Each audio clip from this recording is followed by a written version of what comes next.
What's up, gamers? How you doing? It's John. In this video, I'm going to review the new Nintendo Switch OLED. Came out early October. I'm a huge fan of the Switch. It's definitely my favorite console of modern generation. I like the Xbox, don't get me wrong. I like the PlayStation 5 and 4, etc. But this one, for the Switch, to me, I can play with my kids a lot better. It just, for me, it kind of harkens back to the old school Nintendo, and it's done very well. Behind the Wii, it's sold the most consoles for Nintendo. It's been a huge success.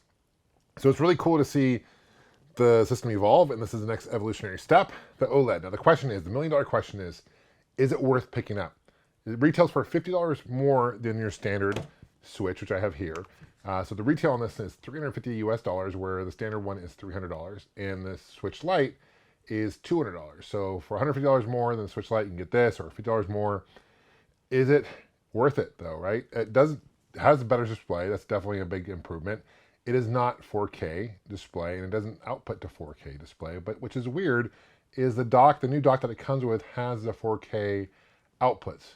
So it kind of lends me to believe that in the future, probably sometime maybe next year in 2023, we're going to see a 4K version of Switch. And it's very typical Nintendo to release a ton of different versions of their systems, right? We see it happen with a Game Boy back in the day. We see it happen with a DS, all these different versions and models, and not only that, but there's different variations, the Pikachu version, whatever have you. That's Nintendo, and they like to make money, and that's their marketing pitch, and they do it very well, and people buy them. And here I am with this. I bought it, and here I am telling you, so I am a sucker for it. But I will tell you, I have noticed a big difference as far as the display goes. Now, OLED, in case you guys are curious, it's actually an acronym. It stands for Organic Light Emitting Diode. And basically what it is, the difference between this and the standard LCD screen is LCD is backlit. And so you're gonna see kind of a grayish, not like perfect dark blacks, right? It's a good display. This is 720 display. This is also 720 display. It doesn't do 1080 on the handheld itself. It will output to 1080. But what's nice is it's more efficient when it comes to power use. Even though the battery life on this thing is about, when it's fully charged, is about 6.5 hours to 9 hours of life. The same thing's true with the later generations of this Switch. And the first generation, I believe, was like 6 hours. So they definitely have improved that. But it's not a huge step up as far as battery life goes on the OLED. So keep that in mind as well. But you'll notice, because each individual pixel is organic. So I guess technically this is an organic system, right? For those who like organic things. It does make for a better display. You got truer darks, the colors are more bold. I haven't really played this thing outside much, but when I have had sun in it, it still shows up really well. But definitely when you're indoors, you can see a noticeable difference. Also, it is a 7-inch screen opposed to a 6.2-inch screen, and the Switch Lite has a 5.5-inch screen. So this is the biggest screen that we've seen on the Switch so far, so that is a plus. The audio, they also claim, is better as well, and I have noticed slightly improvement on the audio, which is a great thing. The Joy-Cons are interchangeable. They will work on your another Switch, which is great. And what also is really nice is the back. And this is one of my favorite parts, to be honest with you. They've improved the stand. On the original Switch, the stand is very flimsy. It's broken off. I own a handful of Switches through my Game On Expo event, and I've broken up a lot of just the stands here, and it's kind of annoying. So they've definitely done a good job with the display, which is awesome. One design flaw, which I've noted before in previous videos, and is the power cable comes here, right? The power cable on the bottom, but it's hard to play when it's not charging. If it's, say you need to charge, say you're displaying it like this, and it's hard to display. You can't, because the power goes on the bottom there, it's hard to keep charging when you're playing it mobile like this, when it's on display. The same is true with the first version. So I kind of get it, because the docking and how it works, it docks on the bottom, but I kind of wish they had a dock, like a charger with the back, and you could just like put it on the back that way, and maybe that'd be better. So hopefully in the next model, next evolutionary step, they improve that.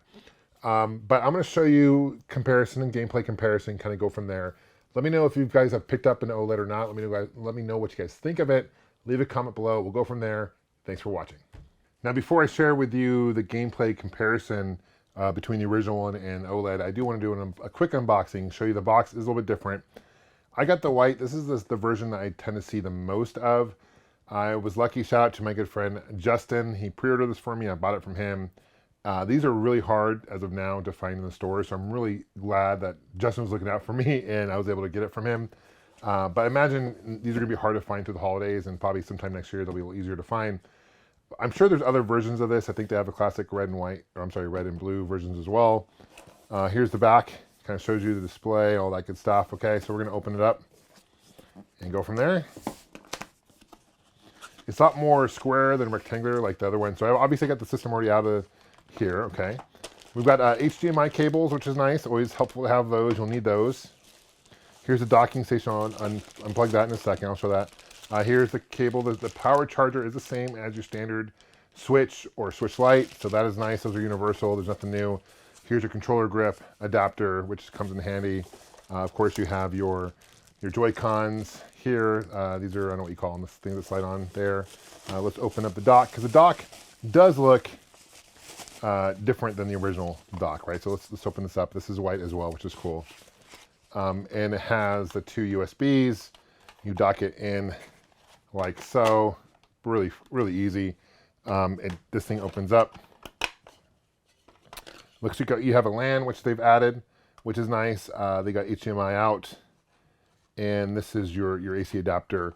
As I mentioned before, it does have the ability to display out 4K, although the system doesn't necessarily do out a 4K out. So they'll probably keep the dock the same moving forward in the next variation of the Switch that will be able to display in 4K. It's just like a NVIDIA chip, I think, that they need to add to it that enables them to do that. So that's cool. So that is a big improvement. And size itself, let's compare it to my standard Switch. It's similar in size, which is nice because I have a carrying case and I can use my original carrying case for the OLED, which is nice. The screen is bigger. Let's turn this on. You can see the original one has more of a black border around it. Where I open up, turn on the OLED, you can even see the camera is displaying a little bit differently as well. It does look different in person opposed to camera, so keep that in mind. But it's got a smaller black border. It is slightly bigger.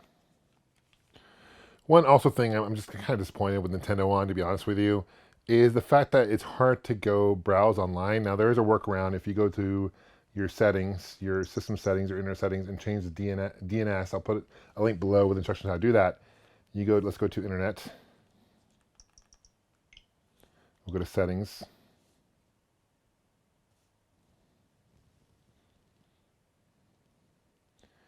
Here's my website. We'll go to connect to internet. I put a new custom DNS in. It's going to say not connect to internet. I go to next.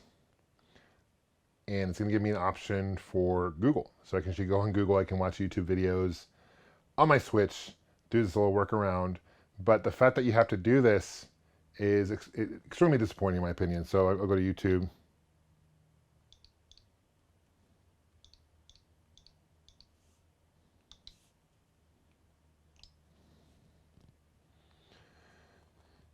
Here it is.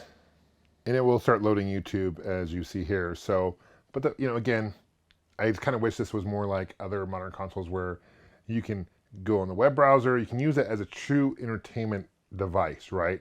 I know there's Hulu on the Switch and there's a couple apps, but they don't have Disney Plus. They don't have Netflix even, and they're missing a lot of opportunities. I think Nintendo has a missed opportunity. And another thing too is I'm a subscriber of their monthly thing here, the Nintendo thing here, with the Super Nintendo games and NES games. But they only have a few of them, and they don't really update them very often, right? So I kind of wish they kept those live. I mean, there's so many games in the library that they could keep fresh on there. Kind of like what Xbox Games Pass does or PlayStation Now. I think Nintendo has some room improvement in that regard, right? But overall, I think I'm pretty happy with this. Let's show some side-by-side gameplay. Kind of go from there. So when you do that DNS thing I showed you before to get on the browser, you got to make sure you switch it back to automatic, because otherwise what will happen is if you won't be able to go onto the Nintendo server, right? You won't be able to do that. So you won't be able to, if you have any games linked to an account for another system, because it checks that, you will not be able to do that. So just a heads up there. So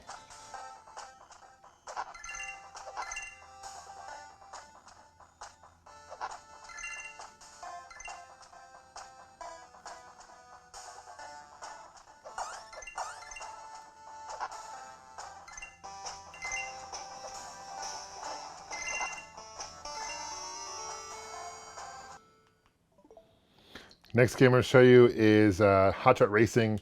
Really fun game for, it's a racing game for the Switch obviously, but it's also for other platforms. And this is by Sumo Digital.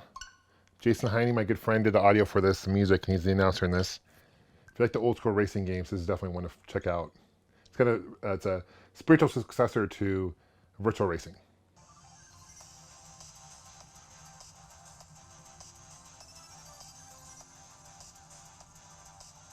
Hotshot Racing. Grand Prix. Alexa, got your speed. Let's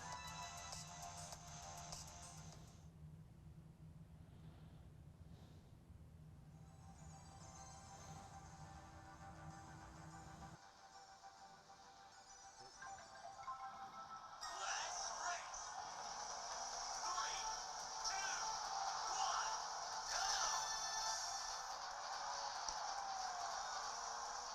Dad would love it here.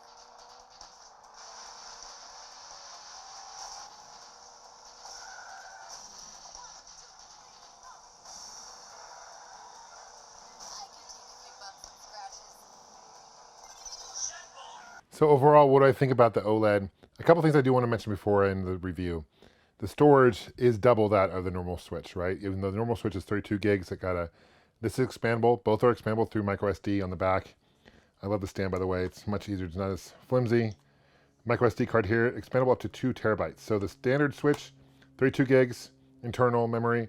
This has got 64 gigs in internal memory, which is still not much compared to a lot of bigger games will take a lot of gigs up. So keep that in mind. Also, the OLED technology has been around actually for a while. It's not new. The Sony Vita, the original one, 2011, 10 years ago, that screen on the Vita was OLED. So love the Vita. It's one of my favorite handhelds. Super underappreciated in my opinion. A lot of great games. I'm going to still coin a phrase for my friend Jason Melges Rocks and say there was a lot of hidden gems on the Vita that people need to check out for sure. Do I like the OLED? Is it worth picking up at the end of the day? If you don't have a Switch, I think it is definitely worth picking up. It's worth the $50 extra to get the OLED opposed to the standard one. Better screen, still same resolution, but better screen. That's a big difference, right? Is it worth getting if you already have a Switch? That depends. If you're a diehard Nintendo fan, I think so. A lot of people are saying, oh, the new Steam dock is going to be a Switch killer. I disagree with that statement because I think there's going to be Nintendo fans like myself, and there's Switch people who like Steam. There is crossover, people who play both like myself, but Nintendo's got its own niche. They know who their target audience is. I do also want to say, if you have a Switch, check these out here. These are really cool. On a side note, these are called Retro85. These are game cases, and they're available on Retro Fighters. Really cool site. I'm not paid to endorse them or anything like that. I just want to share with you guys. Those are really cool. But overall, I think it's okay. I do wish it was 4K. I wish it was a Pro. We'll probably have to wait another year for the Pro. And at that point, this thing will probably be obsolete, to be honest with you. So that's Nintendo for you. Thanks for watching, guys. Thanks for subscribing. We'll see you guys soon. Take care, and game on.